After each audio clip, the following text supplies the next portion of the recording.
কৈছে বৰচলা ৰাইজে আপোনাৰ প্ৰতি এটা প্ৰথম পৰ্যায়ত আস্থা প্ৰকাশ কৰিছে, কি ক'ব? প্ৰত্যাশিত।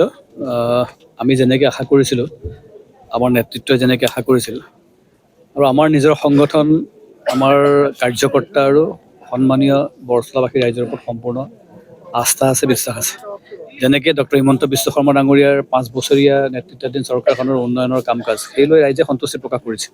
ইয়াৰ আগেও কৰিছিল, পঞ্চায়তত কৰিছিল, তাৰ আগত লোকসভা নিৰ্বাচনত কৰিলে। ডক্টৰ হিমন্ত বিশ্ব শৰ্মা ডাঙৰীয়াৰ আশীৰ্বাদ যাত্ৰাত ৰাইজে হিলদোল ভাঙি ওলাই আহি তেওঁক আশীৰ্বাদ দিলে। আনুষ্ঠানিকতাটোৱে বাকী আছিল। গতিকে এইবাৰ যিহেতু আমি আগতেও দুৱাৰিছিলোঁ, নেতৃত্বই আগতেও দুৱাৰিছে, আৰু ডক্টৰ হিমন্ত বিশ্ব শৰ্মা ডাঙৰীয়াই স্পষ্ট ভাষাৰে কৈছিল যে ৰাইজ এবাৰ কাৰ লগত থাকিব, আৰু আনুষ্ঠানিকতাটো আজি সম্পূৰ্ণ হ'ব। অভিলেখ সংখ্যক ভোটেৰে আমাৰ প্ৰতিগৰাকী NDA সমৰ্থিত প্ৰাৰ্থী জয়যুক্ত হ'ব, আৰু অভিলেখ সংখ্যক আসন আমি লভিবলৈ সক্ষম, তাৰে এটা ইংগিত ইতিমধ্যে আমি পাইছোঁ। আৰু কিছু সময় অপেক্ষা কৰিব লাগিব, সঁচা অৰ্থত সংখ্যাটো কিমান হ'বগৈ।